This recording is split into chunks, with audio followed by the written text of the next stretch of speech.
Hello and welcome to this Q&A from the Fertility Alliance. Today we're going to be speaking to Rachel Cutting, who is the Director of Compliance and Information at the Human Fertilisation and Embryology Authority, which is the body that regulates fertility clinics in the UK.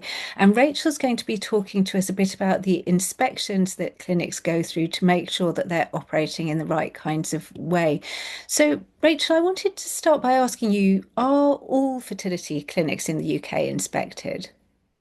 So, if you want to carry out licensed treatments, which are like your in vitro fertilization, where eggs are collected and fertilized and grown in the laboratory, or if you're doing intrauterine insemination or treatment with donor sperm, by law, you have to be licensed by the HFEA. So, if you were doing the treatments outside of the HFEA license system, you would actually be operating unlawfully. So, clinics that want to provide those treatments all have a license by the HFEA. It can get a little bit confusing because there are some clinics that call themselves fertility clinics that might see patients for consultations, do a little bit of the workup, but they are always referred into a HFEA license centre for the actual treatment part of it. And again, if you're storing eggs or sperm or embryos, that has to be done in a licensed premises. So if you're going to a clinic that doesn't actually carry out those kind of IVF bits of a treatment cycle, they might not be inspected. That's right, yes. So you can be what's called a satellite clinic to a main HFEA clinic, and the person responsible at the clinic where the treatment and the license is held will do some quality checks on that satellite clinic to make sure, for example, that they're giving the right information and they've put the right consents in place. But those clinics aren't actually physically inspected by HFEA inspectors. It's just the place where the licensed treatment is. So that's really important to ask when you do go to a fertility clinic. Ask if they're HFEA licensed, and if they're not, where do I go for my next bit of my treatment then? And really understand that. I think it's important. Who actually does the inspectors? Who are the inspectors? We've got a great team of inspectors at the HFEA. They are from two backgrounds. So we have what's called a clinical inspector, and they are nurses that have worked in fertility clinics or midwives, for example. And then we have the scientific inspectors. So a lot of the scientific inspectors have actually been embryologists working in licensed clinics. And it's really important that we have a mix of the skill set because they need to be really confident and knowledgeable to be able to go and inspect. And this way we can do the clinical side and the scientific side separately. And then the inspectors come together at the end to formulate that inspection report and work out where improvements are needed. So yeah, we've got a really lovely team of inspectors who work well with clinics and the staff as well. So what actually happens when they go and inspect a clinic? What are they checking? So inspections are carried out, we call it like a 4 year cycle. So there's a big inspection at the beginning and end, so 4 years. And in the middle, at 2 years, clinics have an unannounced inspection where a couple of inspectors will just turn up and see what's happening. And that's quite an important way because that gives a really true picture of how a clinic operates. But what we call either the initial inspection or a renewal inspection, the one that's done at the 4 years, that's quite an intense big inspection. And what happens now is that the inspectors ask a clinic for quite a lot of information up front now. And that might be a consent audit, a legal parenthood audit, other information as well, like patient information, training records. We can ask for documents up front. The inspector then looks through those in detail, and that really then helps us focus where there might be concerns or might need where we think improvement is needed. So the inspections are all quite different because it depends on what's happened in the last inspection, if there's been any incidents or complaints, what's in that documentation, the audits that they provide. So once they've done all that work up front, usually it's 2 or 3 inspectors that go to a clinic, usually for one day. But if we had extra concerns or we wanted to spend longer, sometimes we do spend 2 days, but it's mainly one day now. And they will go in and they'll know where their area of focus needs to be. And they look at all sorts of the practice that's done across the clinic. So, from looking at the treatment rooms to looking at the consent process. The scientific staff will go in and check, do like an audit on the stored material to make sure that everything's stored within consent and correctly. They'll look at training records, competency checks, qualifications. Can be every little bit of the treatment that we look at. And if you go on the HFEA website, there's something called what we call the clinic portal. And there is the code of practice. And that's for clinics and HFE inspectors. It's like actually quite like a Bible. I was an embryologist for 25 years before joining the HFEA. And the code of practice I looked at every single day. I was always referring to it. And that's basically broken up into what we call guidance notes. And there's 33 like chapters, these guidance notes, and it's those that we dig down into to see how a clinic is complying with that. And as I say, they range from all, donor recruitment, donor screening, embryo storage, genetic testing, everything is in there. And that's what we use as a basis to see how well a clinic is complying with the law and obviously complying with best practice as well. Are there any common problem areas that do come up more often than others? Yeah, we do. Every quarter, we do a clinical governance update, which is part of our clinic focus, which is a monthly newsletter the HFEA sends round. And that does give an indication of where common problems are. And we do that because hopefully clinics then see that and think, right, this is what's happened in another clinic, this is where we can improve. So, for example, one of the ones that we always very often want to see improvements is medicines management. So like the documentation around giving medicines and drugs, making sure that that's legible and it's all done, what we call a controls drug register is kept up to date and neatly. And then the quality management system as well. Sometimes we find that clinics will do like an audit to check the quality of something, but they might not, for example, follow up on the recommendations that are needed and close those all out. So it tends to be those sort of things that we pick up on quite a lot at inspection, but obviously important as well. And what happens if the inspectors do find something that concerns them?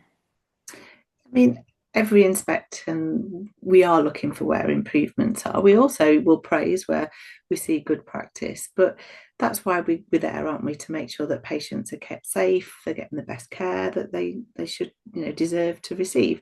So if we do find something's wrong, we will immediately talk to the staff there at the time. We always have a closeout meeting at the end of the day, and we will again highlight where we do think there are improvements. And then depending on what it is, if we're really concerned, we want it done immediately. Or if it's not quite as serious or we haven't got those huge concerns, we'll work with the clinic and say, right, in 12 weeks' time, we want you to put this, this, and this in place, send us the information, and we can check then that they've done it. So it's not just a case of a big waggy finger telling a clinic they've done something wrong. It's about working with them, making sure those improvements are put in place and communicating so that we are reassured that that's happened.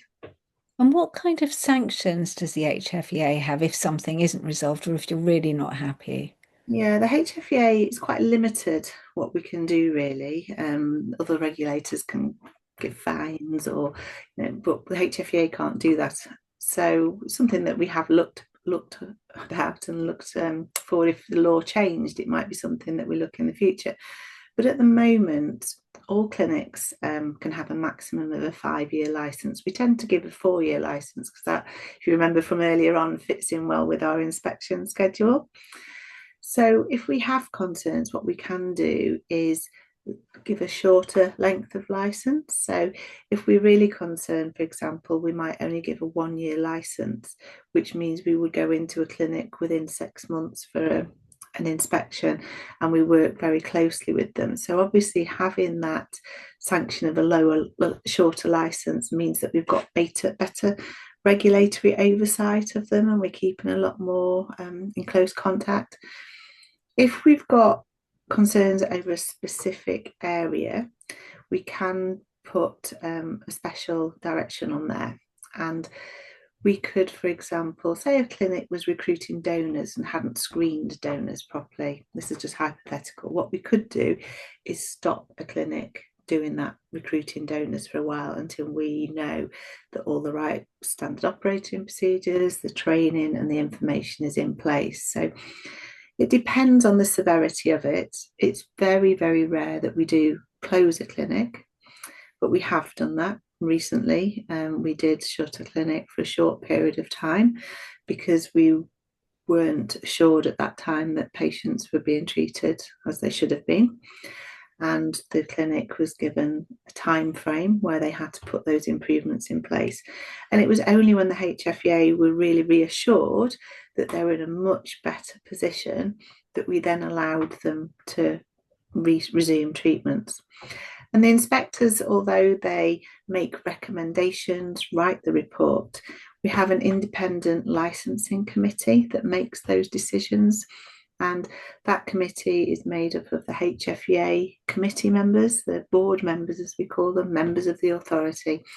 And they will look and make that independent judgment. So it's a step removed from the inspectors, although the inspectors do the recommendations. For simpler ones where everything's fine, there's no problems, that goes to an in-house, we'll call it the executive licensing panel for the easier decisions. And that's HFEA staff, again, away from the inspection team that make those decisions.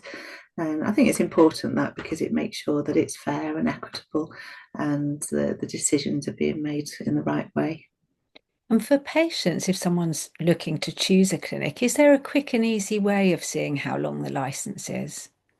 So we have something called Choose a Fertility Clinic, which is on a link from the HFEA website. So hfea.gov.uk, look for Choose a Fertility Clinic, and then there's a search function. So if you know your clinic's name, or if you're, say, in Sheffield and you wanted to have a look, you can just put Sheffield in, it will bring the clinics up for that area. Each clinic has their own page and it gives really useful information about opening hours and treatments that they provide. It gives the basic statistics for that clinic, their success rates, but you can link then to the licensing decisions and inspection reports.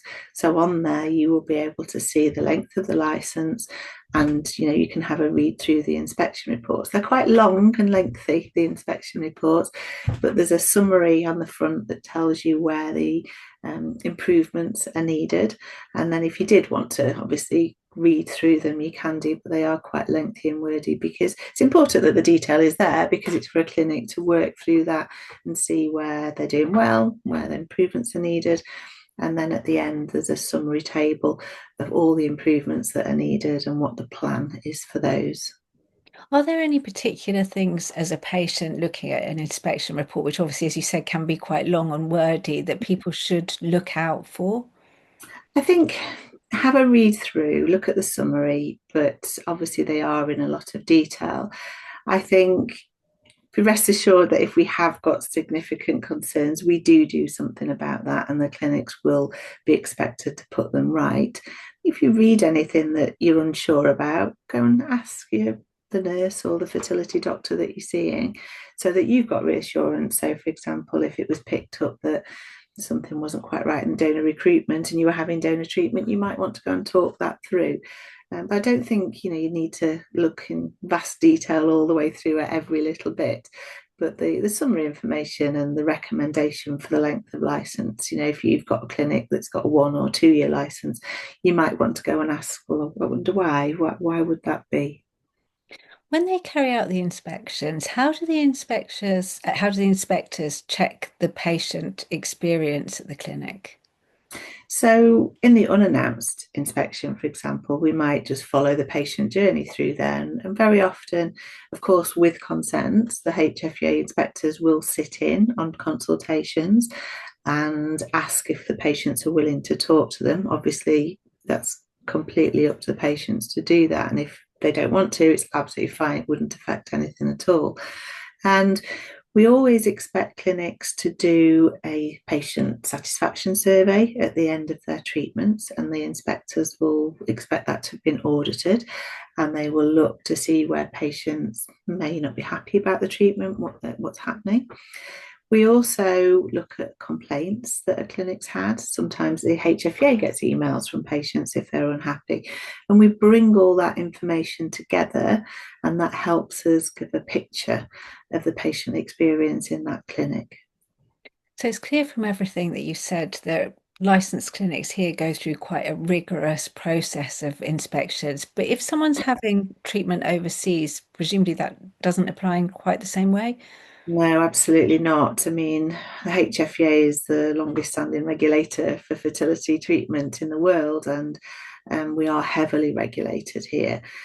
Other clinics may have some degree of regulation. They may have like a professional body that does some inspections or some registration system, but it, it would be really important question if you are going overseas, just to ask that question, has your clinic been checked for the quality of its service? Is there anything that the government does to regulate fertility treatments in that area? But the HFEA is UK, so we do Northern Ireland, Scotland, Wales, and England, but we have no remit outside of the UK at all. Rachel Cutting, thank you so much for explaining how inspection works and what patients ought to know about it. That was incredibly helpful. Thank you. There's loads of information on the HFEA website as well about inspections and what we look at, and say hfea.gov.uk. There's a lot of information on there.